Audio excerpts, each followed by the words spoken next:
está no centro da discussão sobre a biotecnologia no Brasil e é o responsável pelo controle das pesquisas farmacêuticas na Amazônia. O Roda Viva entrevista esta noite Wanderley Messias da Costa, diretor-geral da Bioamazônica. Geógrafo especializado em geografia política, meio ambiente e Amazônia, Wanderley Messias já coordenou vários estudos na área ambiental. É o idealizador do ProBem, iniciativa que reúne cientistas, empresas, governo federal e governos da região norte, num programa para desenvolver o uso sustentável da biodiversidade da Amazônia. A Bioamazônica, dirigida por Wanderley Messias, é a entidade criada pelo governo federal para implantar o ProBem e encaminhar de forma controlada as pesquisas farmacêuticas na região.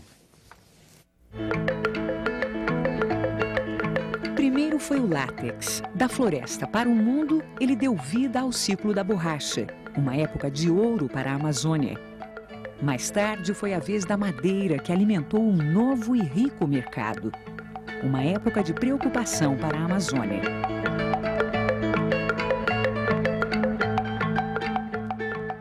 Mas o mundo olha hoje para a região com uma cobiça que ultrapassa as fronteiras do látex ou do mogno.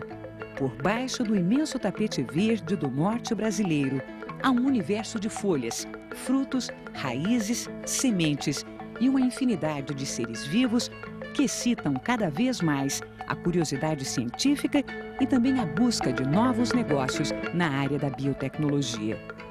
20% das espécies vegetais do planeta estariam na Amazônia e se conhece o potencial de apenas 1% delas.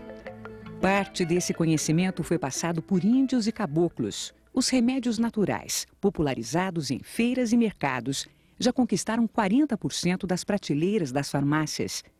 E a Amazônia se tornou alvo importante para a pesquisa de novos produtos. Mas a corrida biotecnológica nessa direção chama a atenção sobre quem ganha e quem perde neste cassino verde. Pelos cálculos do IBAMA, o Brasil é um perdedor evidente. 99% dos produtos florestais brasileiros saem clandestinamente do país. É a falta de leis específicas, facilitando a biopirataria. Cientistas estrangeiros já foram premiados por pesquisas a partir de plantas pirateadas do Brasil. Laboratórios multinacionais vêm se beneficiando da coleta clandestina e criando a suspeita de que, ao dominarem princípios ativos, possam patentear suas descobertas sem ter que pagar royalties. No horizonte amazônico fica um desafio: encontrar a parceria ideal para o desenvolvimento sustentável da região, onde estejam mesmo protegidos os interesses da floresta, das comunidades locais e do próprio país. Para entrevistar o geógrafo Wanderley Messias da Costa, nós convidamos o jornalista Edson Luiz, coordenador da editoria de geral do jornal Estado de São Paulo em Brasília, o advogado José Bandeira de Mello, presidente executivo da Abifarma, Associação Brasileira da Indústria Farmacêutica, o biólogo Carlos Alfredo Joly, professor titular do Departamento de Botânica do Instituto de Biologia da Unicamp e coordenador do programa Biota da FAPESP, a Fundação de Amparo à Pesquisa do Estado de São Paulo. A jornalista Regina Scharf, repórter de Meio Ambiente do jornal Gazeta Mercantil. Thomas Traumann, repórter especial do jornal Folha de São Paulo. O cientista Walter Colli, professor do Departamento de Bioquímica da USP e presidente da Academia de Ciências de São Paulo. E o jornalista Roberto Smeraldi, coordenador do programa Amazônia de Amigos da Terra.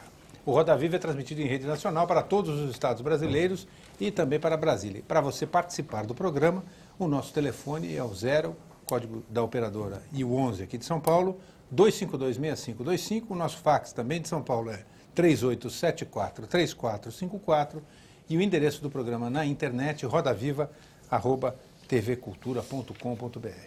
Boa noite, professor Wanderley. Boa noite. Nós temos aí uma tarefa difícil, que é discutir um assunto tão complicado quanto esse, numa hora e meia de programa, tentando aí dimensionar o grau de conhecimento que as pessoas têm sobre essa questão e a complexidade de um tema tão polêmico. E eu queria começar fazendo uma comparação grosseira, porque televisão é feita disso, de comparações grosseiras, né, de aproximações muitas vezes incorretas. De alguma forma pode-se raciocinar que esse campo da biodiversidade vai estar para o século XXI, como o petróleo teve, talvez, para o século XX, quer dizer, em termos de importância, de peso desse recurso. E se eu entendi bem o que é a Bioamazônia, e queria que o senhor explicasse isso, é mais ou menos como se a gente tivesse criado uma coisa que não é nem uma empresa, nem uma parte do governo, porque é uma organização social, enfim, uma conjugação de interesses de universidades, do governo, né, e de empresas, para tirar petróleo sem ter uma lei que diga de quem é o petróleo. Porque, na verdade, se eu também não estou enganado, não existe uma lei que defina a quem pertence, quem pode, digamos, estabelecer a propriedade sobre qualquer tipo de recurso que se extraia da biodiversidade. Estou errado? Em primeiro lugar, eu acho que a comparação é boa. De fato, aproximadamente 100 anos atrás, a descoberta dos primeiros mananciais de petróleo significaram para alguns países que estavam em processo de industrialização uma descoberta importante, porque estavam diante de um combustível que constituiria a base da matriz energética do que é hoje o mundo industrial, toda a civilização, urbana especialmente, industrial, está assentada sobre o petróleo, mas foram 100 anos de trabalho em cima de aplicações, de investimentos, de ciência, de tecnologia. Hoje, praticamente, se conhece tudo de petróleo, toda a sua potencialidade. 100 anos depois, estamos diante de uma boa promessa. De fato, a biodiversidade, especialmente aquela encontrável nos países megadiversos, isto é, países que possuem formações florestais complexas, é uma grande promessa. Existe uma ciência aplicada a esse conhecimento que avança rapidamente, existe uma tecnologia que se expressa em métodos e equipamentos também, cuja sofisticação cresce a cada dia. Existem pesquisadores no mundo inteiro dedicados a isso, e eu acho que nós estamos, de fato, diante de um alvorecer, né, de um ramo de ciência, a ciência da vida aplicada ao desenvolvimento de produtos para a geração de riquezas em diferentes povos, países e lugares, né, envolvendo empresas, pesquisadores e governos. Estamos diante de um novo horizonte. Agora, de fato, este é um assunto novo. Para você ter uma ideia, a grande regulamentação dessa questão do uso dos recursos genéticos para finalidades comerciais se deu por ocasião da Rio 92, portanto, há 8 anos atrás, quando a maioria dos países do mundo ali presentes naquela conferência assinaram a chamada Convenção da Diversidade Biológica. Essa é a grande regra universal que, para se tornar válida, teve que ser internalizada nos vários países, foi aprovada, no caso do Brasil, pelo Senado, e se tornou, digamos assim, alguma coisa com força de lei. Mas não é, de fato, uma lei que regulamente o uso e todos os procedimentos para o aproveitamento da nossa biodiversidade, especialmente da Amazônia, que mais se fala, porque é a mais fantástica, de fato, dentre todos os nossos ecossistemas, pelo menos em termos de grandiosidade. Durante esse tempo todo, vários grupos realmente reivindicaram do governo e do Congresso que houvesse uma lei regulamentando essa matéria. Há projetos de lei tramitando no Congresso, mas agora, recentemente, no dia 30 de junho, o governo editou uma medida provisória, 5052, que de fato, tem força de lei e é a primeira regulamentação dessa questão que é muito importante para o país. Professor Walter. Vanderlei, em 1997, só para recuperar um pouco a história disso tudo, um grupo reuniu-se em Boston numa reunião que foi articulada do lado dos cientistas pelo professor Tetsuo Yamane, do Instituto Butantan, e do lado do governo pela Secretaria da Amazônia, onde você trabalhava. Nessa reunião havia cientistas brasileiros e cientistas de outros países, especialistas em seleção de substâncias ativas de micro-organismos, de plantas. E de lá saiu a ideia do ProBem, que depois na resposta você explica o que é. E eu saí de lá, porque eu estive nessa reunião, com a nítida impressão de que se havia decidido construir um laboratório na região amazônica, provavelmente Manaus, que teria grande interação com os cientistas brasileiros em geral, tendo como base no Sudeste o Instituto Butantan. Havia até projetos no Instituto Butantan que estariam sendo enviados para o que agora se conhece por Bioamazônia. a um que foi enviado em 20 de novembro de 1998. Esse laboratório na Amazônia teria grande interação com a população local, serviria como local de treinamento de jovens, daria cursos e etc. E certamente ganharia know-how à medida que se fizesse pesquisa associada com os centros mais avançados do Brasil. Por exemplo, só para dar um exemplo, um extrato de uma planta ou de um micro-organismo seria enviado, por exemplo, para o Calixto, em Santa Catarina, para o Kurtz, no Rio de Janeiro, enfim, farmacólogos, que determinariam se tem ou não uma substância ativa. E químicos orgânicos poderiam perfeitamente estabelecer as moléculas, aquela coisa toda, as estruturas. O que foi que mudou? Eu estava com essa impressão, depois eu perdi um pouco o passo, porque o contrato com a Novartis, que é suíça, se o contrato com a Novartis excluiria, por exemplo, grupos brasileiros que eventualmente também quisessem explorar a biodiversidade para benefício do Brasil. Se o Instituto Butantan, por exemplo, poderia fazer um projeto, eu vi na minha mesa, quando fui diretor do Instituto, vários desses projetos para serem enviados para vocês, para encaminhar a bioamazônia. Se algum cientista brasileiro quiser coletar micro-organismos na Amazônia, ele pode, ele vai poder. Eu estou muito preocupado em que se aproveite essa oportunidade para firmar a ciência no Brasil e principalmente na região norte. Bem, professor Colli, eu quero deixar claro ao senhor e aos telespectadores e a todos os que participaram dessa ideia, que sem dúvida é inovadora, do PROBEM. O PROBEM é o Programa Brasileiro de Ecologia Molecular para o Uso Sustentável da Biodiversidade da Amazônia, um programa que surgiu justamente, especialmente em 3 workshops que foram realizados, um em janeiro de 97 em Brasília, na Academia de Tênis, que congregou aproximadamente 50 pesquisadores do Brasil e 10 convidados estrangeiros dessa área de química e produtos naturais, e depois um outro workshop do qual o senhor participou nos Estados Unidos, já retribuindo a visita desses pesquisadores aqui, em que a ideia foi amadurecida. De fato, o Instituto Butantan tem uma participação importante no nascimento desse programa. Eu nunca me esqueço que, por volta de outubro de 1996, eu fui procurado no Departamento de Geografia num dos dias que eu vinha a São Paulo para dar aula, e por um grupo de pesquisadores, entre eles pesquisadores do Butantan, que me propuseram a ideia de um projeto com essas características, isto é, que pudéssemos oferecer ao governo, através da Secretaria da Amazônia do Ministério do Meio Ambiente, um projeto que tivesse no centro dele um centro de pesquisas multidisciplinar, envolvendo químicos, bioquímicos, biólogos, farmacologistas, etc., voltado para a bioprospecção, isto é, para a coleta de materiais da biodiversidade da Amazônia, e com aplicação de pesquisa pesada em cima, desenvolvimento de tecnologias, transferência de tecnologia e criação de um parque de bioindústria, especialmente na cidade de Manaus, que se ofereceu para abrigar esse centro, e que em torno desse centro gravitassem grupos de pesquisas e laboratórios, mas com um papel relevante para o Instituto Butantan, que tem, evidentemente, uma experiência enorme,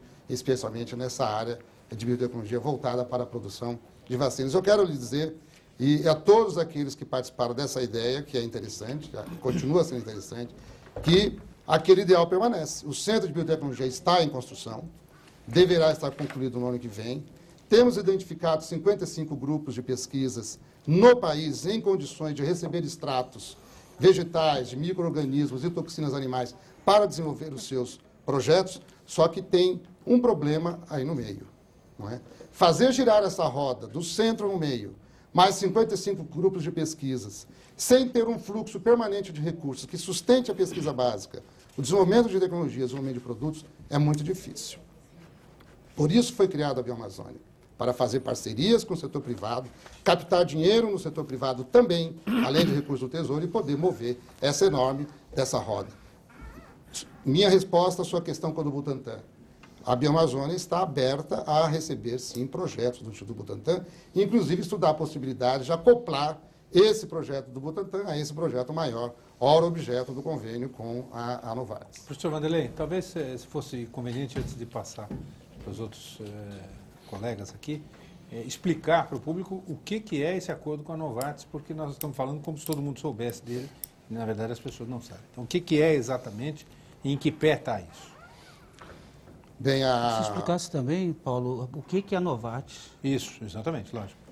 Que é um laboratório suíço, né? Isso. Então, a Bioamazônia é uma organização social, como já foi dito, é uma entidade de direito privado, qualificada pelo governo federal para colaborar na implementação desse programa federal. Então, é uma forma de terceirização de um programa federal em mãos de uma organização criada para esse fim. Ela tem um contrato de gestão com o governo, com várias metas que ela tem que cumprir dentro desse programa e recebe um repasse de recursos do governo para desempenhar esse trabalho. De outro lado, a Novartis é uma das 10 maiores empresas farmacêuticas, é uma empresa líder nesse setor. É resultado da fusão de uma grande empresa, Sandoz, outra grande empresa, Ciba-Geigy, que resultou então na Novartis. Ela deve estar entre as 6 ou 7, deve ser a 6ª ou a 7ª empresa, fatura algo próximo a 32 bilhões de dólares por ano, aplica 2 bilhões e 800 milhões de dólares em pesquisa e desenvolvimento em todo o mundo, no seu trabalho de desenvolvimento de drogas. Bem, nós ao longo de 98, ainda estruturando o ProBem, visitamos várias capitais do mundo, entre elas Zurique, na Suíça, e nessas capitais todas apresentávamos o ProBem a empresários, representantes de ONG e de setores de governo, e ali conhecemos representantes da Novartis na Suíça. Fomos procurados em janeiro de 99 pelo presidente mundial da empresa, que se mostrou disposto a iniciar negociações para um acordo desse tipo. O que é o acordo? É um projeto de pesquisas que prevê uma doação de 2 milhões de francos suíços para a Bioamazônia, para que ela use livremente nas suas atividades, formação de recursos humanos, etc. Mais 1 milhão de francos suíços para aquisição de equipamentos e mais 1 milhão de francos suíços por ano durante 3 anos, o que totaliza aproximadamente 4 milhões de dólares, pelo câmbio médio dólar-franco suíço, e que se destina a reunir um grupo de pesquisadores brasileiros que vai fazer atividades de coleta na Amazônia de micro-organismos, isto é, fungos e bactérias, fazer o isolamento, a caracterização desses micro-organismos, produzir extratos deles, fazer análises químicas e bioquímicas deles, e a partir daí partir para o desenvolvimento de produtos. Em troca, a Novartis recebe o quê? Alguma coisa ela leva? Em troca, a Novartis recebe os perfis da análise química, na verdade cromatográfica, de cada uma dessas espécies. Estão previstas a coleta de até 10 mil espécies por ano, num total máximo de 30 mil em 30 anos, quer dizer, um teto. Né? Ela recebe os perfis, isto é, as análises químicas de cada uma dessas espécies. Depois, se ela tiver interesse em alguma delas, ela recebe os extratos dessas espécies. E se, de fato, uma dessas espécies mostrar potencial para desenvolver uma droga, aí, então, nós remeteremos para os laboratórios da empresa a cepa, isto é, a família do micro-organismo, para análises posteriores. Esse, basicamente, depois nós podemos completar, mas basicamente... Mas vamos entender melhor, porque eu acho que esse é um dos pontos centrais do programa. Mas é o seguinte, vamos tentar achar uma comparação. Grosseira. Grosseira de preferência. Né? Quer dizer, mais simples também. É como se vamos dizer, vamos traduzir para pedra, certo? Que tem uma coisa mais fácil das pessoas entenderem. Quer dizer, é como se os brasileiros fossem lá e procurassem uma porção de pedras, 10 mil, 30 mil pedras, e olhasse essa pedra, visse o que ela significa, porque não são pedras, são fungos e bactérias, quer dizer, é muito mais complicado do que pedra, e mandasse tudo para a Novartis. Se ela tiver interesse, ela pode pegar e tirar daquela pedra o brilhante que tiver lá, tá certo? Só que ela vai pagar por isso, não é verdade? Agora, nenhuma outra pessoa, nenhuma outra empresa pode usar aquele tipo de pedra tirado da Amazônia. É só a Novartis.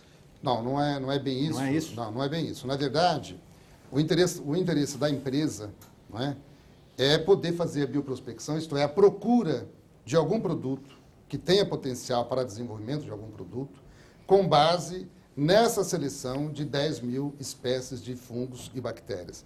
Essas 10 mil espécies, depois isoladas, caracterizadas aqui no Brasil, por uma equipe de brasileiros, não é, vai fazer um estágio de análise um pouco mais sofisticados, através de equipamentos sofisticados, que vai mostrar quais são as características, digamos, físico-químicas, não é, e biológicas dessas espécies, desses fungos e bactérias. Essas análises serão enviadas por internet, ou por um portador, pelo líder do projeto, serão enviadas para a empresa vai olhar esses perfis e vai dizer, isso aqui interessa, isso aqui nós já temos, isso aqui não interessa. Por quê? Porque é uma empresa que tem 600 contratos, 600 projetos de pesquisa no mundo inteiro, inclusive com países como Gabão, Panamá, China, Venezuela, México, etc. Então, não é o primeiro país onde ela está pesquisando fungos e bactérias. Então, a proporção de espécies de interesse para a empresa é muito pequena. Em nenhuma hipótese, isso foi, inclusive, muito mal divulgado por algumas pessoas, inclusive alguns órgãos de imprensa, né, a ideia de que a Bioamazônia estaria remetendo para a Suíça 10 mil espécies de micro-organismos. Em nenhum momento o contrato prevê isso. Agora, doutor Vanderlei, o que fica dos royalties de um medicamento desenvolvido a partir de uma planta amazônica? Quer dizer, o que ficaria para o Brasil, seja para os pesquisadores, quer dizer, para as instituições de pesquisa ou para a comunidade da onde surgiu o conhecimento de que aquela espécie teria um princípio ativo, quer dizer... o que ficaria no país, né? Bom, em primeiro lugar, pela Convenção da Diversidade Biológica, todo o material genético pertence, o princípio da Convenção, pertence ao país. Isso não é uma questão de soberania.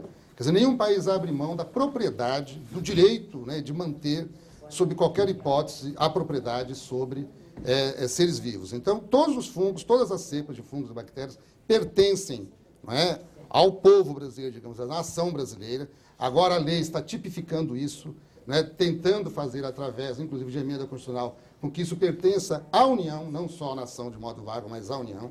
Mas, de fato, isso está mantido no acordo. Isto é, todas as cepas de fungos e bactérias serão depositados numa coleção em nome da Bioamazônia, para fins de patenteamento. Mas a venda dos remédios, quer dizer, o remédio, o medicamento vai ter uma venda mundial de tantos milhões, alguma porcentagem disso fica no país? Qual porcentagem foi definido? O passo seguinte, depois da pesquisa feita sobre esses fungos e bactérias, se identificado algum potencial para desenvolvimento de alguma droga, não é? Então nós vamos entrar numa fase de desenvolvimento da droga, que, aliás, nós sabemos, todos nós, que é a fase mais cara da pesquisa. A desenvolvimento de drogas, baseados ou não em produtos naturais, pode envolver 200, 300, até 400 milhões de dólares. Por isso as empresas nunca trabalham com um mercado potencial mundial de droga hoje, abaixo de 500 milhões de dólares, que não vale a pena, do ponto de vista do quanto elas investem hoje de percentual do seu faturamento. Ora, desenvolvido o produto, o que acontece? A cepa está registrada em nome da Bioamazônia. Pelo contrato está previsto que a Bioamazônia tem direito de patenteamento, portanto, de tudo que derivar dessas cepas. Por outro lado, o contrato prevê que toda a invenção, isto é, toda a agregação de tecnologia sobre esse produto, pertence à Novartis. Ora, é um casamento. Então, o resultado dessa parceria qual é? É que nós vamos juntos patentear esses produtos. Porque ela detém a invenção, nós detemos a biodiversidade. Patenteamos juntos e a Bioamazônia, então, cede à Novartis direito exclusivo de comercialização desse produto, pelo qual receberá, pela sua patente, 1% dos royalties do faturamento. Professor, deixa eu voltar um pouquinho, antes de se começar a coleta, tem que se começar essa questão do acordo, porque o fato é, o senhor está aqui, nós todos estamos aqui discutindo hoje Bioamazônia, porque o governo federal considera que esse acordo que foi firmado entre a Bioamazônia e a Novartis é ilegal. Quer dizer, isso foi declarado várias vezes pela secretária da Amazônia, a doutora Maria Alegrete. Também, tanto que eles fizeram uma comissão que está hoje analisando esse acordo, esse contrato, e que deve terminar os seus trabalhos no final do mês. Quer dizer, antes de começar essa coleta, qual é a questão da legalidade desse acordo que foi fechado entre a Bioamazônia e a Novartis? Só para complementar, se existe alguma parte assim, do acordo que fala em sigilo ou em alguma coisa secreta ou em sigilo. Existe alguma coisa dentro do acordo que fala sobre isso? Bom, e se existe, qual seria isso? Eu vou responder primeiro a questão dele, que é rápida. Tá. De fato, não haveria possibilidade disso não estar previsto. Quer dizer, contrato desse tipo envolve sigilo por uma razão simples. É que você assegurando o sigilo dos resultados, pelo menos dos resultados estratégicos da pesquisa, porque está previsto, evidentemente, a aprendizagem, tecnologias que nós ainda não estamos treinados com algumas delas, são muito sofisticadas, e evidentemente que isso deverá ser amplamente divulgado e difundido no âmbito da ciência brasileira. Mas resultados estratégicos de pesquisas que têm potencial para desenvolvimento de produto com valor comercial, esses realmente serão cercados do maior sigilo, e isso o contrato exige, porque senão você não tem como investir dinheiro e esforço num trabalho que depois pode ser pirateado por concorrência, etc., por vários meios. Hoje em dia, a espionagem industrial é um perigo nessa área. Por quê? Porque o que nós pretendemos é patentear. E para patentear, nós temos que, até o momento da patente, tomar cuidado com essa questão do sigilo, realmente. Pegando um gancho na pergunta dele, na discussão dessa comissão, está prevista a participação pública, de se mandar sugestões para a melhoria desse acordo. Isso foi colocado. Entretanto, há uma dificuldade enorme para a gente acessar o texto completo do acordo. A gente tem o texto parcial do acordo e não todos os anexos do acordo. Então, eu gostaria de saber em que endereço é possível encontrar na internet o texto completo do acordo para que a gente possa mandar e para quem a gente deve mandar essas sugestões de melhoria do acordo. Bem, de fato, nós não colocamos o acordo na internet porque é um acordo assinado por representantes das duas organizações. Nós temos que consultar a empresa, nesse caso, e nós temos nos limitado a enviar cópia desse acordo quando solicitados, por exemplo, pelo Poder Público, que foi solicitado, pelo Ministério Público, que foi solicitado. Mas nesse caso, não vejo problema. Quer dizer, há uma comissão que está trabalhando, está recebendo sugestões. Eu me comprometo a consultar o coordenador da comissão, que é o professor Márcio Miranda, e eu não veria problema de colocar esse acordo à disposição dos interessados para fazer isso. Mas é ilegal? Mas é legal, não é? Vamos tentar. Agora, respondendo a questão Explicar do um Thomas. pouquinho o que é esse acordo. Eu acho a questão do Thomas central, né? E permite que a gente esclareça aqui uma questão fundamental. De fato, dias após a assinatura do acordo, que ocorreu no dia 29 de maio, houve uma série de reações ao acordo, não é? De várias pessoas, inclusive uma delas do nosso próprio Conselho de Administração. Uhum. Eu, pessoalmente, como diretor, respeito a posição dessa pessoa, acho que ela tinha direito de questionar. Acho que haveria meios melhores para fazer esse questionamento. Por exemplo, interna corporis, eu entendo que uma organização que pretende desenvolver atividades tão estratégicas para o país e para a própria organização deveria ter um código de ética, de fato nós não tínhamos ainda, né? Mas ocorreu, quer dizer, ocorreu um vazamento, houve uma denúncia de um conselheiro nosso, isso correu como rastilho de pólvora, envolveu algumas áreas de governo, entre elas, mais sensivelmente o Ministério do Meio Ambiente, por razões óbvias. O Ministério do Meio Ambiente é um locus de sensibilidade a essa questão, e todos nós sabemos disso. Por conta de uma pressão muito grande de opinião pública, na imprensa e alguns setores, como eu disse, da comunidade científica, o ministro resolveu soltar uma nota, se não me engano, no dia 2, uma quinta-feira, algo por aí, ou 4, por aí, alguns dias depois, considerando o acordo ilegal. Né? Aquilo caiu como uma bomba na Bioamazônia, na opinião pública. Não é? E nós tínhamos pareceres de juristas assegurando que a Bioamazônia, enquanto entidade de direito privada, não é? Qualificada pelo governo federal através de decreto presidencial, que tinha um contrato de gestão, que tem um estatuto que lhe assegura o direito de fazer bioprospecção e parcerias com a sociedade civil. Nós entendíamos que não haveria por que criar a Bioamazônia se não fosse para fazer parceria com a iniciativa privada, para carregar recursos para um programa do governo, que obviamente não funciona sem parcerias desse tipo. Bom, nós tínhamos absoluta segurança, mas o ministro resolveu soltar a nota, né, e nós então procuramos respeitar a posição do ministro. É uma posição jurídica, nós tínhamos a nossa posição jurídica e fomos conversar com o ministro para expor o nosso ponto de vista. Mas não é uma coisa fabulosa, quer dizer, o fato de que a Bioamazônia foi criada pelo governo para fazer acordos e depois, quando a Bioamazônia faz um acordo, o governo diz, nós não sabíamos disso, esse acordo é legal, quer dizer, não está acontecendo aí uma falta de comunicação, uma contradição. Mínimo. Eu concordo com o Thomas que está uma contradição. Assim, há alguma coisa esquisita nessa história. Alguma coisa está meio assim, ou o governo então está sabendo das coisas muito atrasadas, ou vocês não comunicaram nada ao governo. Mas o que houve na realidade? Esse acordo foi assinado no dia 29. Seja melhor antes tentar explicar o que é a Bioamazônia em relação ao governo, porque até agora não se falou que o governo tem um programa que é o PROBEM. E acho que o pessoal que está acompanhando aqui tem uma certa dificuldade. Não, o PROBEM é um programa de governo que está no plano plurianual, que tem 48 milhões de reais. E a Bioamazônia foi criada como um instrumento, se eu não estou errado, no âmbito do PROBEM. Agora, a Bioamazônia está trabalhando com um contrato de gestão para o Ministério do Meio Ambiente, que colocou recurso para tanto. Então, vamos dizer, a questão aqui é, o Ministério diz, mas eu quero primeiro saber, quero primeiro ser informado e quero também, como membro do Conselho, poder opinar em relação ao que a Bioamazônia faz. Então, eu acho que primeiro nós teríamos que explicar para a pessoa qual é, vamos dizer, o objeto desse conflito. Ou seja, o governo quer conhecer e opinar sobre o que a Bioamazônia faz. A Bioamazônia diz, não, eu faço contratos independentemente do conhecimento do governo. Como é que funciona esse negócio? Bom, em primeiro lugar, a Bioamazônia, de fato, ela foi criada por esse espírito para implementar de um modo flexível um programa que é do governo. Não é? Em segundo lugar, ela foi qualificada pelo presidente da República, que é o chefe de governo. Em terceiro lugar, o contrato de gestão é assinado por 3 ministros. Pelo ministro do Meio Ambiente, pelo ministro da Fazenda e pelo ministro do Planejamento. Não é? Em quarto lugar, cabe ao Ministério do Meio Ambiente supervisionar a execução do contrato de gestão com a Bioamazônia. Isto é, a execução daquelas 26 metas pactuadas conosco. E não supervisionar a Bioamazônia. A lei que cria as organizações sociais em nenhum momento atribui a nenhum órgão de governo a supervisão da entidade, mas a supervisão da execução do contrato de gestão, isto é, onde você tem dinheiro público para terceirizar a atividade da entidade. Isso é muito claro. Não, mas eles dizem que o Conselho de Administração tem que ser consultado. Então, veja.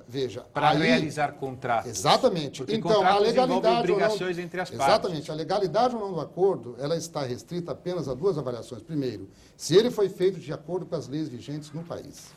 Nós procuramos seguir a Convenção da Biodiversidade e toda a legislação vigente no país.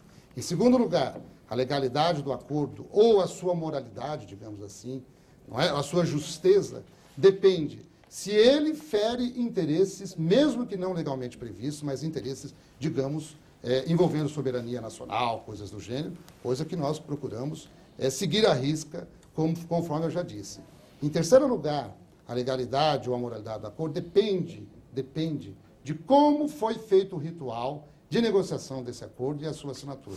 E aí o que vale é o Estatuto da Bioamazônia. O Estatuto assegura à diretoria da Bioamazônia o poder para celebrar acordos, convênios e contratos com o setor privado, isso que nós fizemos. Mas exige também mas depois da aprovação do Conselho. Claro, aí que é a questão, não me parece a grande questão é o Conselho. Por isso que consta do acordo uma cláusula que obriga a diretoria a apresentar o acordo posteriormente ao Conselho. Por que não foi feito? Foi feito no dia 26 de junho, o Conselho apreciou o acordo, inclusive considerou uma boa iniciativa. Depois de assinado. Sim, mas é assim, você não apresenta ao Conselho uma minuta.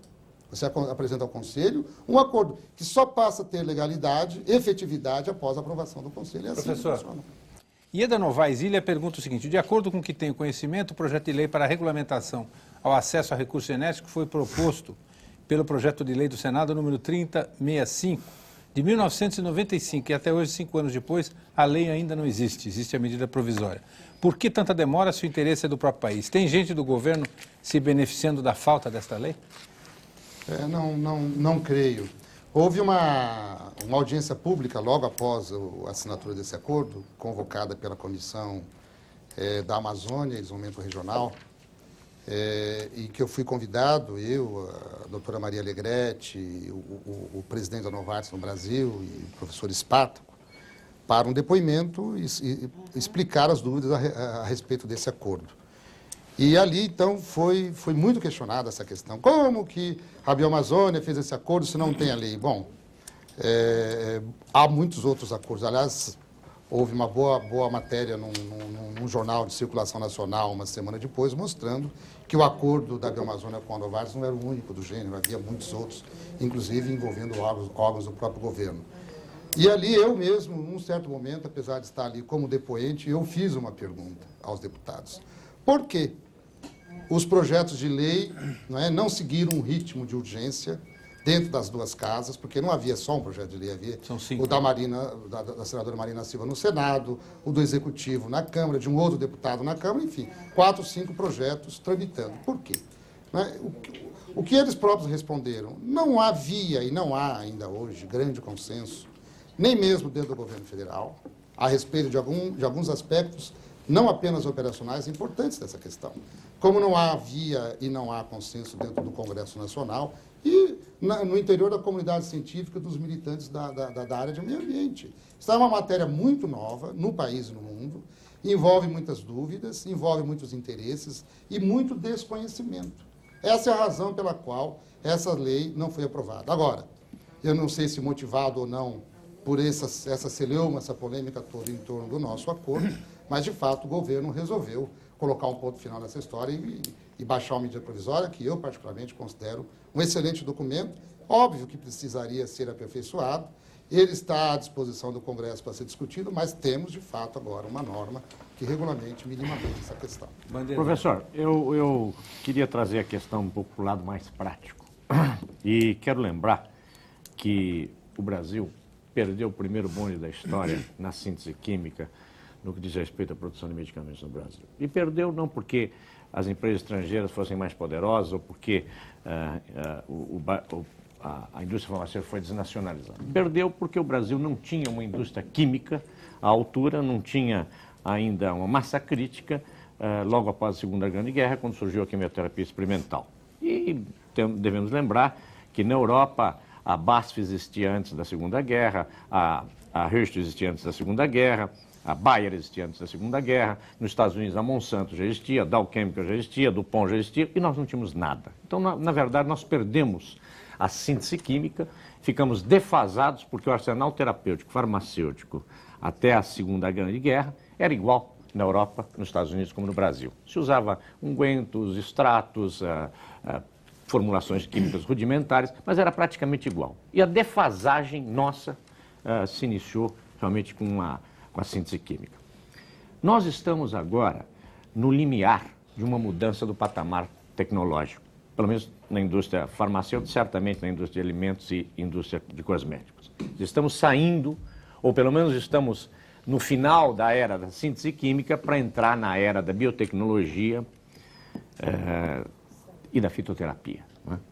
Então, me parece da maior importância saber exatamente o que a Bioamazônica pode oferecer no sentido de que nós possamos encontrar princípios ativos derivados dos micro-organismos ou das plantas medicinais brasileiras para que não fiquemos novamente na situação de país periférico em termos de produção químico-farmacêutica ou, no caso, de insumos farmacêuticos ou farmacogênicos, como se diz.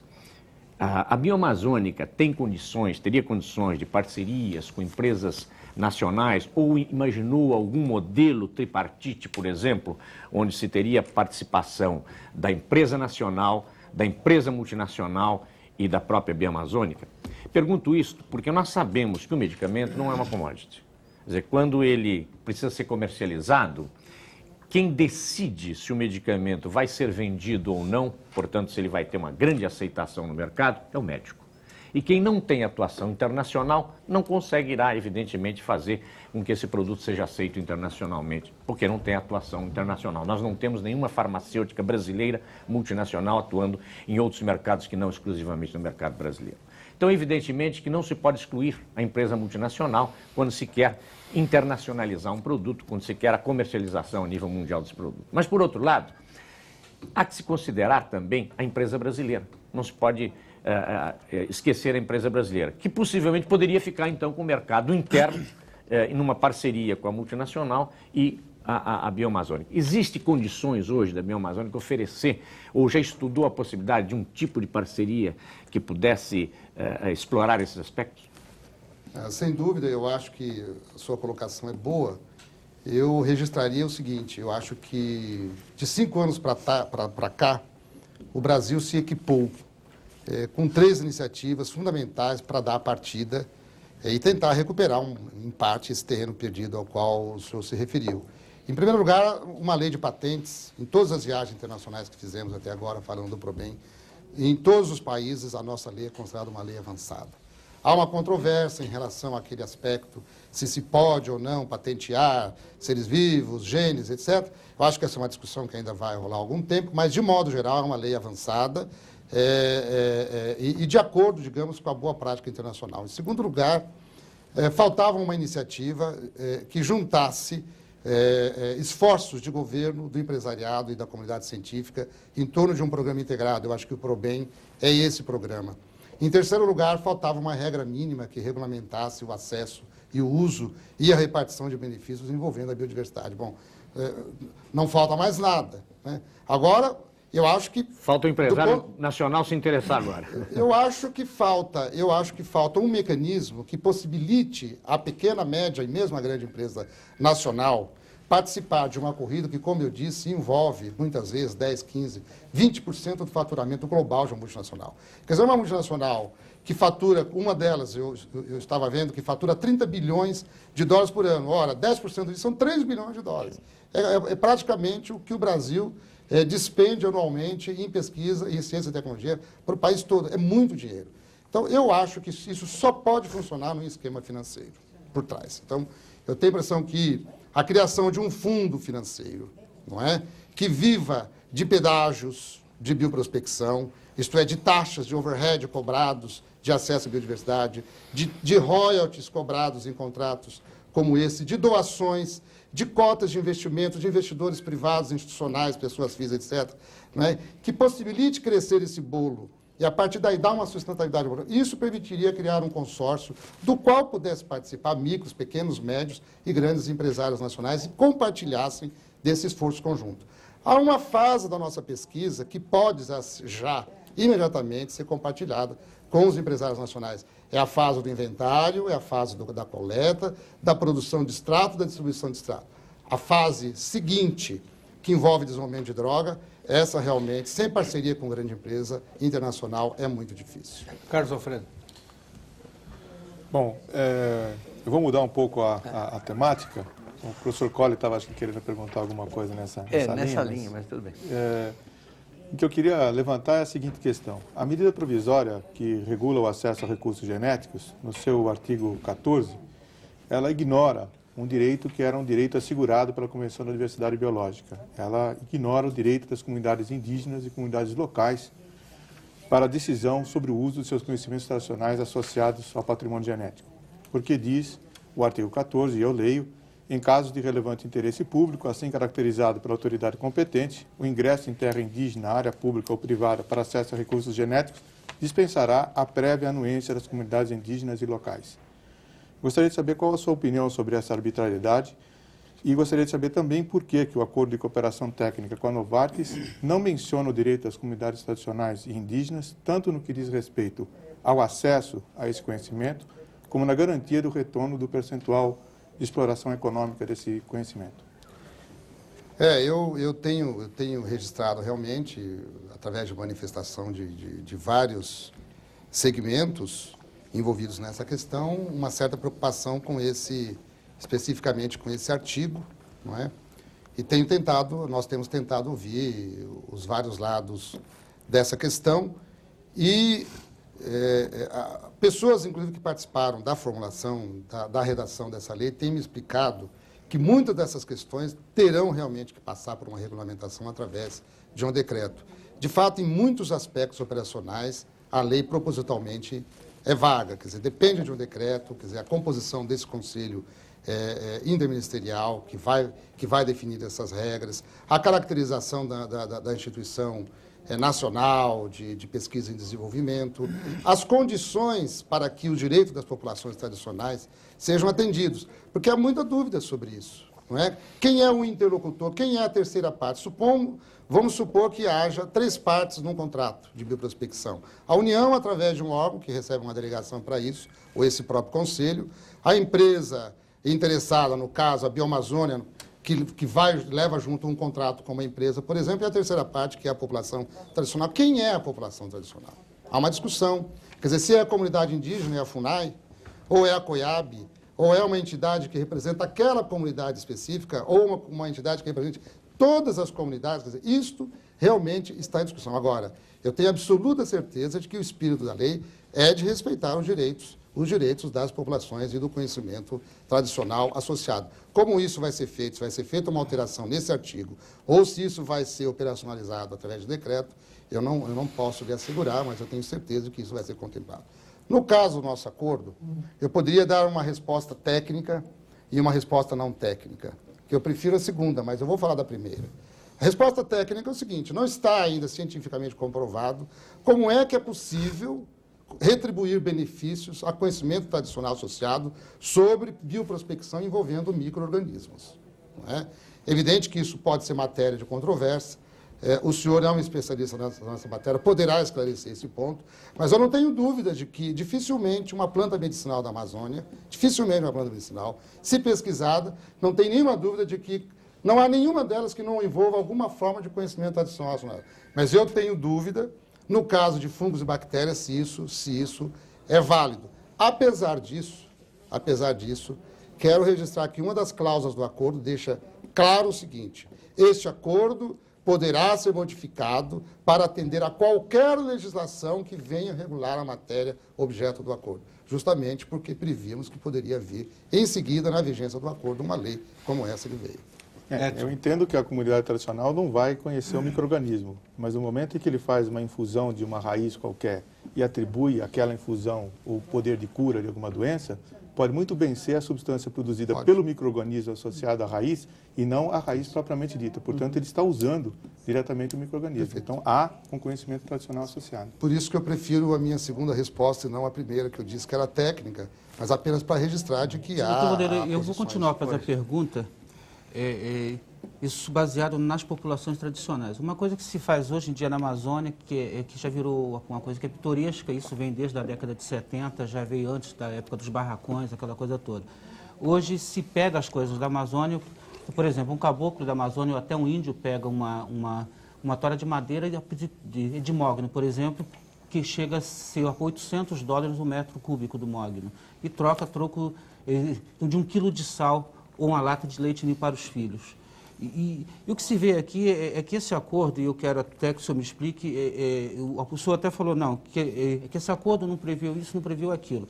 Tá, mas tudo, e a gente sabe que eu sou da Amazônia, por exemplo, a gente sabe que tudo que passa pela Amazônia vem das populações tradicionais. Uhum. Tá? Isso vocês não podem fugir disso. Agora, o que a gente está vendo é que vocês fugiram. Então, foi feito um acordo sem que isso fosse levado em conta por enquanto. Não, quando a legislação mudar, a gente também vai mudar. Entendeu? Mas não seria melhor, por exemplo, hoje em dia nós temos no Brasil uma coisa absurda, até que eu não me lembro a instituição, se o Esmeralda, o Thomas pode até me auxiliar depois, os genes dos índios suruídos de Rondônia foi roubado, que isso é um roubo, né? Você pegar um gene de uma coisa é roubado, entendeu? Então, quer dizer, a gente descobriu... Colocado à venda na internet. Exatamente, está à venda na internet. A gente tem o caso, por exemplo, de uma questão lá de um belga, parece, não sei se é belga, lá na Serra do Divisor, lá no Amazonas com Acre, entendeu? Que estava pegando plantas dos índios Kaxinawá, se não me engano. E nós temos hoje, eu tive conversando com um delegado da Polícia Federal em Manaus uma vez, ele me falou que hoje sai do Brasil entre 1 a 9 bilhões por ano em biodiversidade. Então, a gente se pega no Brasil, não se vê tudo mais, um micro-organismo ou até uma árvore de mogno que a gente não sabe. Mas o que eu quero questionar não é isso. O que eu quero questionar é por que se não previu. Tá, bom, se tudo sai da Amazônia, como é que fica o caboclo da Amazônia? Como é que fica o índio? Como é que fica o seringueiro, o castanheiro da Amazônia? Entendeu? Então, vocês estão pegando hoje, se essa é uma empresa que tem duas vertentes, que é do capital privado e entra o governo no meio. Por que o governo, a parte do governo pelo menos, por que não se pensou no caboclo da Amazônia agora e vai se pensar depois? Bom, eu queria esclarecer o seguinte: independente desse acordo, o programa do governo, que tem a colaboração da Bioamazônia na sua execução, ele prevê expressamente uma série de atividades voltadas para as populações locais, sejam indígenas ou populações ribeirinhas, associações de produtores da Amazônia. Eu mesmo participei, em 1998, do primeiro curso que foi oferecido na Amazônia para lideranças indígenas sobre o direito das populações indígenas frente à questão dos direitos de patentes. Era governo ainda ou não? Não, eu era governo, mas aí eu quero deixar claro o seguinte, que o espírito do PROBEM é exatamente esse. Quer dizer, você tem um esforço muito grande na capacitação, na elevação da capacidade técnica e científica da região e no benefício das populações tradicionais, por vários modos, inclusive pela sua capacitação também, através de treinamento, aquilo que muitos biólogos chamam de treinamento de parataxonomista, isto é, mateiros empíricos que têm que ser capacitados para fazer um trabalho em outro nível técnico. Ora, o que está fazendo a Bioamazônia? É exatamente isso. Nós temos uma equipe de biólogos de várias partes do Brasil, mas com uma grande concentração, inclusive na cidade de Manaus, que está percorrendo a região, fazendo identificação de grupos, fazendo o diagnóstico de grupo, o trabalho de comunidades. Por exemplo, nós temos um trabalho com o município de Envira, que é um município que tem 12 anos de experiência em cultivos, em sistemas agroflorestais, em coletas sistemáticas, Envira etc. não deixa de ser um município subdesenvolvido. É verdade, tempo, mas o trabalho da Bioamazônia tem 6 meses. Nós começamos nosso contrato de gestão agora, que completou 6 meses. Nós estamos apostando nessa vertente, capacitação desses grupos, e essa coleta, inclusive desses micro-organismos, será feita junto com esses grupos, não é? E a nossa ideia é de que parte desses recursos possa ser aplicado por esses grupos. Então, por exemplo, me permite fazer uma observação na linha da sua colocação? Sim, professor Bandeira. Eu estava observando, o Ministério do Meio Ambiente publicou, junto com o SEBRAE e com a Comunidade Solidária, fez uma série de publicações a respeito de açaí, acerola, guaraná, andiroba, plantas medicinais. E em todos esses trabalhos se menciona justamente o desenvolvimento regional. Quer dizer, se menciona a oportunidade para o pequeno empreendedor, para o morador da região e, com isso, procurar gerar uma fonte de renda para as populações daquela localidade. Lamentavelmente, no Brasil, não se faz o follow-up de nada. Quer dizer, isso aqui foi publicado e ninguém sabe o que aconteceu depois. Ou seja, esses projetos andaram ou não andaram?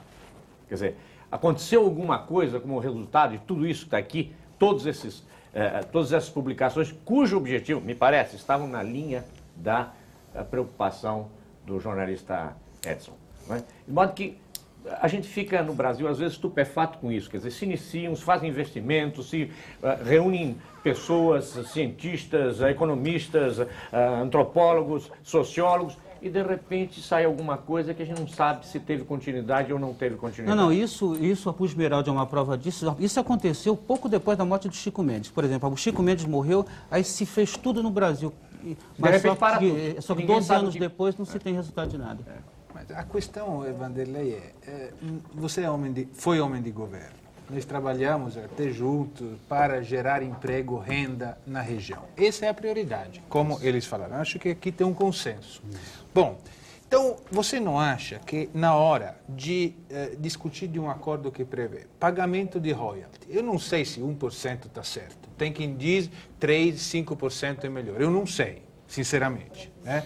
Mas é um ponto importante. Na hora que você dá licença exclusiva para requerer manter patentes dos compostos diretos isolados e derivados, né? Não apenas patentear invenções, mas manter patentes de compostos diretos, né? Então, é uma questão bastante delicada. Na hora que você dá a Novartis o direito de repassar os direitos também a empresas coligadas, que é outra coisa que está no contrato.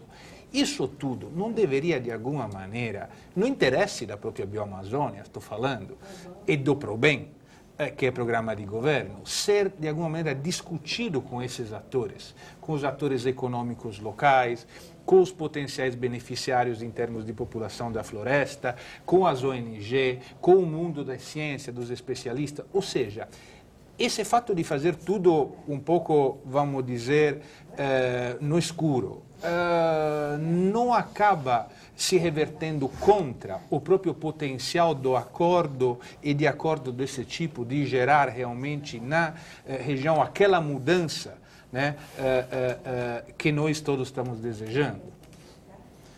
Bem, eu acho que você coloca várias questões, né? Eu vou tentar responder as principais. Era só para dizer que são questões relevantes, não necessariamente sem dúvida. Estou criticando os pontos do acordo, estou citando alguns pontos para mostrar que são questões que, na ausência de uma lei, elas se tornam de grande relevância, porque estamos criando um precedente. O primeiro contrato desse tipo. Isso. Agora, vamos ter em mente o seguinte, se discute a questão do acesso e do aproveitamento econômico da biodiversidade no Brasil, pelo menos desde 92. Você sabe, você é partícipe disso. Segundo, se há alguma coisa que tem consenso hoje na comunidade científica do país, que vai desde o ministro até o mais jovem dos pesquisadores de iniciação científica do CNPq e da FAPESP, é que não há futuro para a ciência e tecnologia, especialmente para a aplicação de tecnologias e desenvolvimento de produtos a partir do conhecimento científico sem parceria com o setor privado. Há 10 anos, pelo menos, que eu participo de debates na Universidade de São Paulo, fora da USP. Todo mundo, não há ninguém que duvide de que este é o caminho, estabelecer parcerias com o setor privado.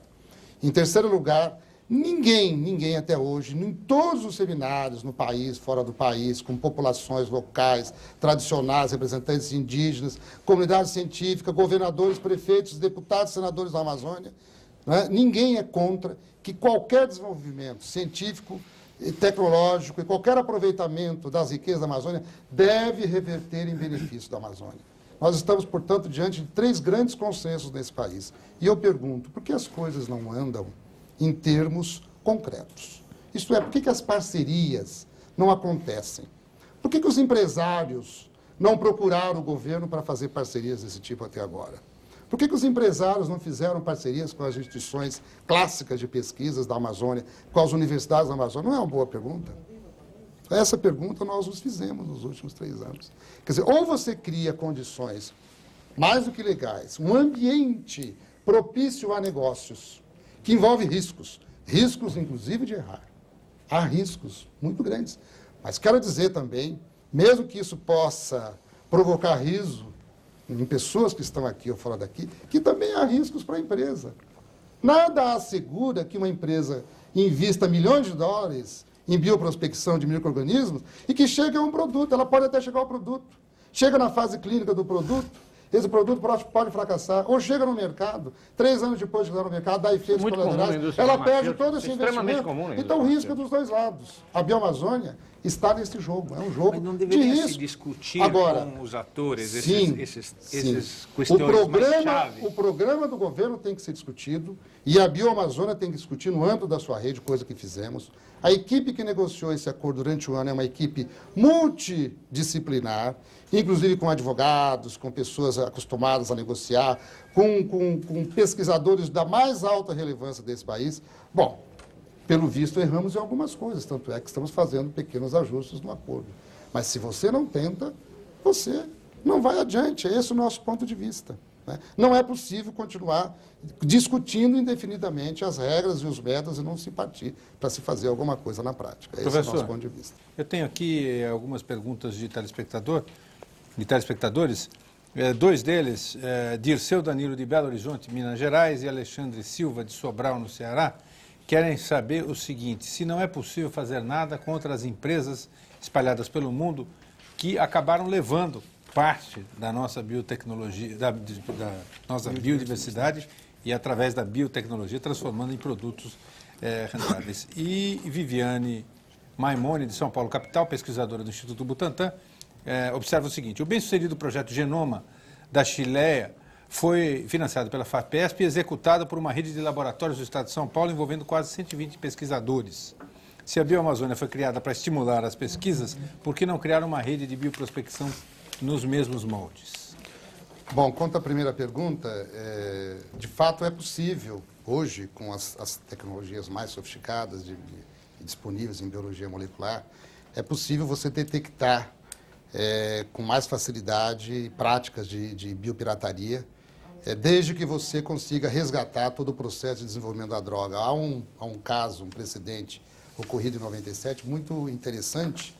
Uma multinacional norte-americana entrou em contato com uma comunidade do interior da Índia, começou a trabalhar numa planta medicinal de conhecimento dessa comunidade, desenvolveu um produto em cima dessa planta, patenteou esse produto nos Estados Unidos, a comunidade procurou o governo, denunciou a empresa, o governo da Índia contratou uma grande banca de advogados de Nova York, acionou a empresa, ganhou em primeira instância, foi para a Suprema Corte, e a Suprema Corte deu ganho de causa, primeiro ganho de causa contra uma multinacional, por prática declarada de biopirataria, e hoje a multinacional paga royalties ao governo da Índia que o repassa à comunidade. Então, estamos começando, não é? Um bom exemplo de que é possível você fazer o caminho inverso e os povos, as nações, os países que têm biodiversidade começar a acompanhar isso aí.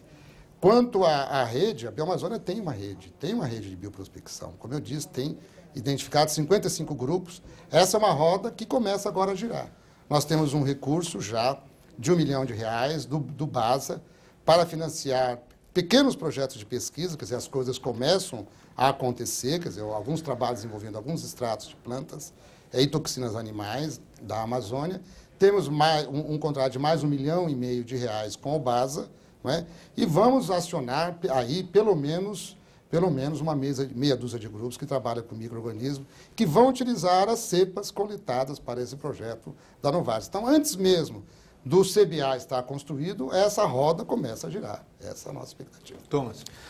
Professor, a empresa que o senhor é diretor-geral, ela fechou um acordo com a multinacional Novartis para ter acesso a microbactérias e fungos na Amazônia e, a partir daí, produzir remédios. A pergunta é muito simples, qual é o direito que a sua empresa tem em fazer um acordo desse? Quer dizer, da onde que a Bioamazônia recebeu esse poder para fazer um acordo com uma multinacional para permitir que ela faça esse tipo de pesquisa? E eu queria que o senhor também fizesse uma comparação entre o acordo que a sua empresa fechou e os outros acordos de bioprospecção que tem no país. Bem, a Bioamazônia não tem nenhuma prerrogativa especial. De certo modo, a Bioamazônia, pela sua natureza de organização social, isto é, uma entidade mais ou menos anfíbia, né? Porque ela tem um vínculo indelével, digamos, com o governo, na medida... Não é porque o governo faz parte do nosso conselho, não. É porque nós fomos criados em obediência a uma lei que regula a criação de organizações. Nós só fomos qualificados porque nós nos adaptamos no nosso formato. É a primeira, né? Não, é a terceira. É a terceira. A primeira foi o Laboratório Nacional de Luz Síncroton e a Fundação Raquete Pinto, que se tornaram organizações sociais. Agora nós, e já foi qualificada também a Reserva de Desenvolvimento Sustentável de Mamirauá, lá em Tefé, no Amazonas. Então, veja, na verdade, né, nós temos muito mais obrigações, nós temos uma missão muito mais complexa em termos de bioprospecção do que uma empresa privada. Mas não há nenhum instrumento legal existente no país que nos proíba de fazer bioprospecção. O que ocorreu, quando nós fizemos o pacto com o governo, né, e negociamos 26 metros com o Ministério do Meio Ambiente, o que disse a secretária do Meio Ambiente, de Coordenação da Amazônia, naquela ocasião, olha, nós não podemos colocar nas metas deste contrato de gestão nada que signifique que vocês devam fazer bioprospecção, porque o Ministério do Meio Ambiente não tem base legal para delegar à Bioamazônia fazer bioprospecção. Mas não estava dito, ela não me disse em contrapartida, vocês, portanto, estão proibidos, não existe essa compreensão e nem poderia, porque a Bioamazônia é uma entidade de direito privado. O que nós temos que seguir? Nós temos que seguir regras estabelecidas. Convenção da Biodiversidade, decretos, resoluções. Por exemplo, mesmo antes de existir a medida provisória, não é? Muitos dos senhores sabem que estava atribuído ao IBAMA, através de um decreto presidencial, né, a função de autorizar sistemas de coleta. Ora, você sabe muito bem, porque você é o autor de uma boa matéria na Folha de São Paulo sobre essa questão.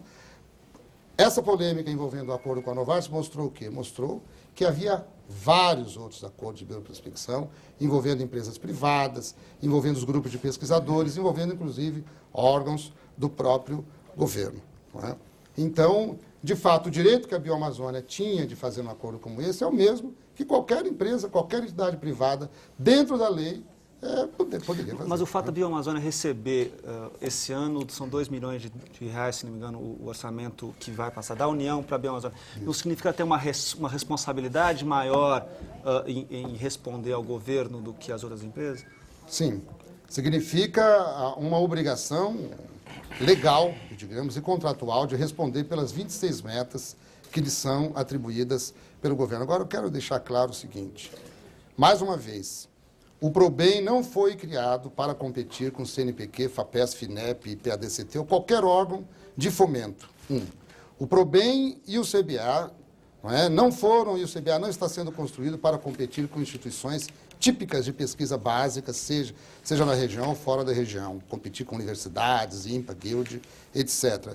Em terceiro lugar, a Bioamazônia foi criada, e isso é parte do seu estatuto, e isso está num anexo inteirinho que integra o contrato de gestão assinado por 3 ministros para fazer parcerias com o setor privado. E é isso que nós estamos fazendo. A Bioamazônia foi estruturada para fazer isso. Nós não podemos abrir mão dessa prerrogativa. Professor Colli. Vanderlei, eu vou trazer de novo para a área científica a discussão, inclusive porque se eu fosse telespectador, talvez eu não estivesse entendendo a discussão. Eu vou tentar traduzir em palavras simples o que está escrito no acordo e você vai me corrigir se eu estiver errado. Eu imagino que as equipes da Bioamazônia retiram micro-organismos da terra, isolam, fazem crescer em grandes quantidades um micro-organismo, depois faz uma maçaroca inteira, tira um líquido daquilo, põe num aparelho que separa uma série de frações e isto vai para a Novartis junto com a bactéria. Bom, aí a Novartis identifica a molécula, vê se serve ou não serve, e a pergunta é, para cada dessas amostras, a Bioamazônia recebe R$100.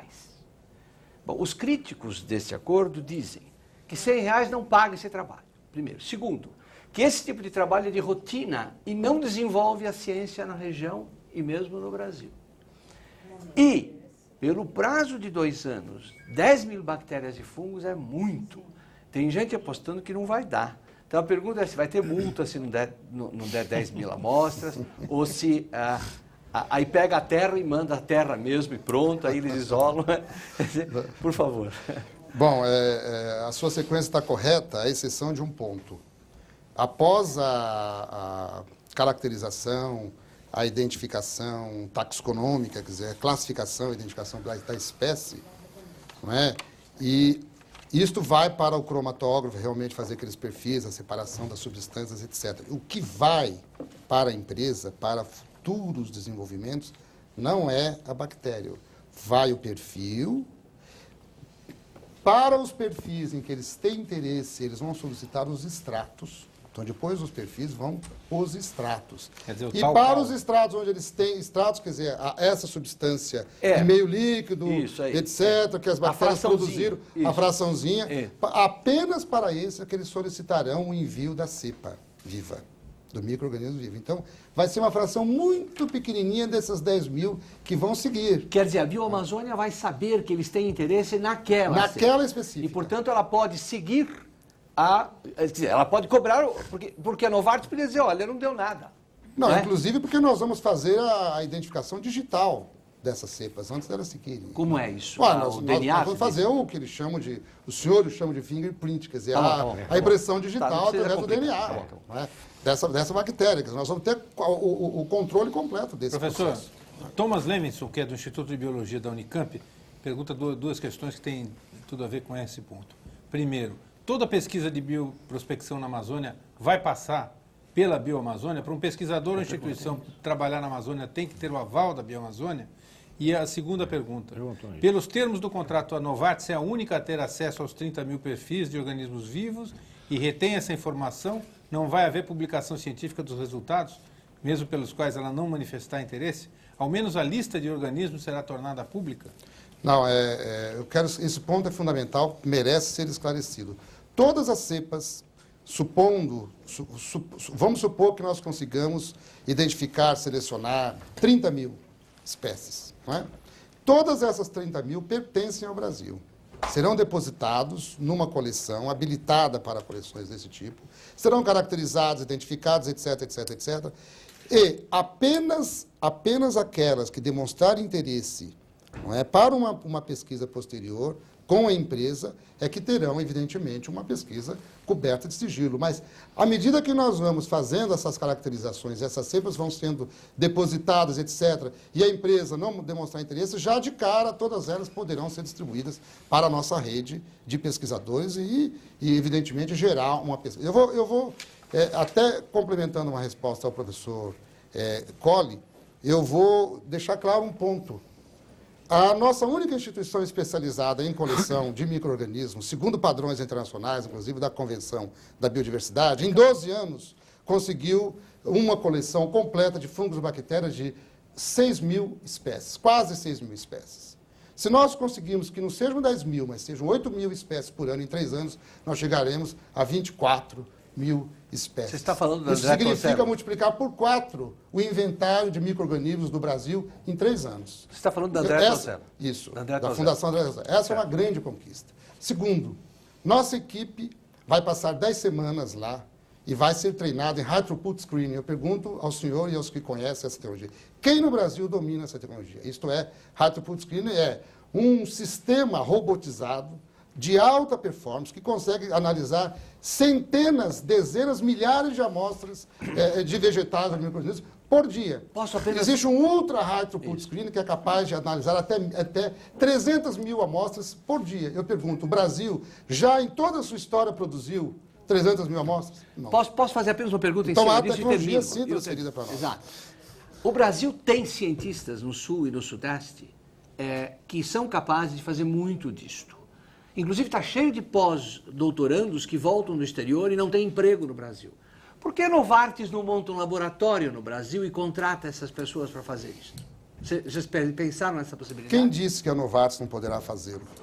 Qual é o modelo do CBA que nós pensamos, inclusive em termos arquitetônicos? Favos, módulos, 26 laboratórios, semi-estanques, inclusive não tem comunicação entre um laboratório e outro. Quem disse que cada um desses laboratórios não poderá ter na sua porta Projeto Bioamazônia ou Probem / empresa A, Projeto Bioamazônia / empresa B, em condições de confidencialidade? Agora eu quero deixar claro. Nós vamos exigir confidencialidade e sigilo dos nossos pesquisadores, sim, com contratos, inclusive envolvendo penalidades criminais, inclusive porque gato escaldado tem medo de água fria. Né? Mas só para complementar a pergunta, mas por que a Nova... foi feita alguma escolha, alguma relação de outros laboratórios, por que só Novartis, por enquanto? Há vários telespectadores perguntando por que não houve alguma licitação ou de concorrência para se escolher a Novartis. É uma boa pergunta. Como eu disse... qual foi o processo de escolha? Como é que foi o processo de escolha? Isso, nós estivemos em 15 capitais no mundo inteiro. Devemos ter apresentado esse programa para mais de 500 empresários de todo o mundo, em várias ocasiões. Conversamos com vários empresários do país e do exterior, né? E lançamos o apelo convidando empresas para estabelecerem joint venture com o Brasil, isto é, contratos de risco como esse que estamos fazendo. Temos várias empresas interessadas nos procurando, da área de cosméticos, da área de fitoterápicos e da área farmacêutica. Grande empresa do setor farmacêutico, só esta nos procurou. Levamos 1 ano conversando com ela, 1 ano de negociações. Essas negociações foram interrompidas durante 4 meses. E após os 4 meses, quando inquiri o presidente da empresa no Brasil, e ele foi se informar em Basileia, foi informado de que a empresa já não tinha muito mais interesse, porque haviam acabado de fechar 2 acordos enormes com a China, com o governo da China. Então, já naquele momento eu pensei, poxa, uma única empresa, grande empresa, demonstra interesse de acordo conosco. E agora até mesmo essa poderíamos perder, porque quem somos nós para competir com a China, que tem 5.000 anos de história de utilização de plantas medicinais, por exemplo. Né? Mas, felizmente, o contrato chegou a bom termo. O senhor não acha que é um pouco preocupante que a Novartis, em 2 meses do acordo, nunca tenha se manifestado, nunca tenha detalhado o programa, o projeto dela, tanto a Novartis na Suíça quanto a Novartis no Brasil? Vários jornalistas estão tentando falar com eles, eles não falam. Eles não dizem se eles têm planos de investir no Brasil, se não tem, onde que eles fazem projetos similares. É preocupante. Nós fomos informados pelo presidente da empresa aqui de que eles soltaram um release, um press release em Basileia, falando desse acordo, do mesmo modo como soltaram um press release a respeito do acordo que eles fizeram com a China, com o Panamá e o México. Eu realmente não posso responder. Eu tenho informação e eu, inclusive, tenho cópia desse press release. Porque a gente acha que um press release ele é muito pouco para uma questão que envolve não só a Amazônia, mas que envolve uma polêmica toda, né? Eu solicitei da empresa mais do que press release a respeito do acordo que eles fizeram com a China, com o Panamá e com o México eu não consegui. Eu acho que talvez isso ajude a explicar um pouco a política da Agora, só empresa voltando a de divulgação de falou acordos desse que a tipo. Novartis não tinha mais interesse. Por que ela voltou a ter interesse? É boa pergunta também. Nós insistimos, por quê? Porque esteve aqui, em fevereiro de 1999, o presidente mundial da empresa. Fez visita ao presidente da República, ao vice-presidente da República, ao ministro da Fazenda e à Secretaria da Amazônia, ocasião em que era secretário o doutor José Seixas Lourenço, que hoje é o presidente do Conselho de Administração da Bioamazônia, e eu ainda estava saindo do governo, mas ainda colaborava com essa transição do ProBem Bioamazônia. E esteve lá o presidente e disse que tinha interesse em estabelecer uma parceria com o ProBem. Na época, a Bioamazônia tinha sido recém-criada, mas não estava ainda nem mesmo qualificada, e um acordo que envolvesse alguma forma de pesquisa, alguma forma de parceria, etc, etc. E que ele considerava isso parte da política externa da empresa. Porque eles estavam, como eu repito, fazendo isso com a China, com o Panamá, com o México e universidades. Eles têm 600 projetos de pesquisa envolvendo muitas universidades. Quando houve essa ameaça, né, ou essa possibilidade de um recuo, o presidente da empresa aqui mandou uma mensagem para o presidente mundial, lembrando do compromisso político que ele tinha com o país de fazer algum tipo de acordo. E foi uma decisão política. Tanto é que ele veio no dia 29 de maio, não é, veio especificamente para assinar esse acordo. Então quer dizer que a posição política ela foi maior do que a posição econômica, né? Do que os interesses mas agora comerciais. nós estamos em um impasse. Eu quero dizer que empresas como essa têm políticas externas discutindo, como governo. O risco não é que agora, frente a toda essa situação, o ministro não gostou muito do contrato, os que estavam com preconceitos contra a bioprospecção estão ainda mais, vamos dizer, preocupados com essa coisa. Os que acham que isso deve acontecer, como a gente, também estão um pouco surpresos com um pouco a falta de discussão, não há um risco que estamos de um passo atrás agora, em vez de tocarmos para frente as atividades com vistas ao aprimoramento da geração de emprego, renda na região, etc. Não há um risco que toda essa situação não leve um pouco a um impasse. E como sair desse impasse? Uma maior transparência não pode ser um pouco a saída, uma discussão com o setor produtivo, acadêmico, não governamental? Ou seja, se essa discussão tivesse acontecido antes do acordo e não depois. Bom, eu sou mais otimista do que você.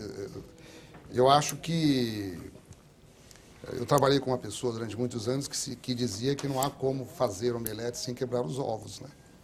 E, de fato, eu acho que há um aspecto positivo dessa polêmica toda, né? Em primeiro lugar, uma medida provisória. Em segundo lugar, nunca se discutiu tanto bioprospecção na Amazônia, direitos de comunidades, de população tradicional. Nunca a comunidade científica se posicionou tanto na imprensa. Eu acompanhei agora um noticiário sobre a SBPC, dava a impressão que só o que se discutia na SBPC eram transgênicos e biodiversidade. Todo dia eu ia lá. O que sai hoje, não é, contra ou a favor dessa questão? Então, eu acho que tem esse aspecto positivo. A sociedade, não é, especialmente esses círculos mais interessados, tem discutido mais. E vou lhe dizer, com agradável surpresa, não é uma coisa que eu não esperava um mês atrás, mas que hoje eu estou vendo que está ocorrendo, muitas empresas estão procurando a Bioamazônia, não é? E fazendo propostas de início de conversas para que possamos replicar acordos desse tipo. Eu acho que o resultado é extremamente positivo. Professor, significa que nós precisamos, então, gerar mais crises aí para conseguir que mais empresas se interessem? Eu espero que não, porque elas são extremamente estressantes. Né? Duas questões que colocam um pouco mais de pimenta, talvez, nessa... e demonstram o interesse, justamente, dos telespectadores em relação ao tema. A professora doutora Ana Aparecida da Silva Almeida, de Taubaté, diz o seguinte: sou professora universitária e, com tristeza, assisto ao nascimento da Bioamazônia. Pergunta o seguinte: o senhor sabe quem é o maior produtor de borracha da atualidade? E ela responde: a Tailândia. Pergunto novamente: sabe por quê? Responde ela novamente. Ela pergunta e já responde. Porque, no início desse século, o governo brasileiro permitiu que um inglês de nome Wickman retirasse da região de Tapajós 26 plantinhas de seringueira, as quais foram melhoradas no Jardim Botânico de Kew e posteriormente introduzidas nas colônias inglesas na Ásia. É um engodo ou inocência acreditar que a Bioamazônia é caso diferente deste que ela contou? Bem, eu queria comentar 2 pontos rapidamente. Em primeiro lugar, o maior produtor de borracha não é a Tailândia, é a Malásia, né? Porque soube adaptar esse cultivo em condições de larga escala industrial e hoje domina o mercado internacional, inclusive com ótima qualidade. O que, diga-se de passagem, não invalida a observação não, dela. Não invalida, mas não. eu acho que a borracha não é o único exemplo, há muitos exemplos, né? Eu gostaria de lembrar, por exemplo, que o café não é nativo da biodiversidade brasileira, no Brasil foi o maior produtor de café do mundo. Gostaria de lembrar que o Brasil é campeão de tecnologia de produção de grãos em larga escala, em muitas modalidades, inclusive de adaptação de sementes a ecossistemas hostis a determinadas agriculturas. O caso da soja, por exemplo, no Cerrado. Né? E não me consta que a soja seja produto nativo brasileiro. Eu acho que esse intercâmbio, né, desde que feito dentro da lei, desde que feito através de cooperação internacional, é perfeitamente válido.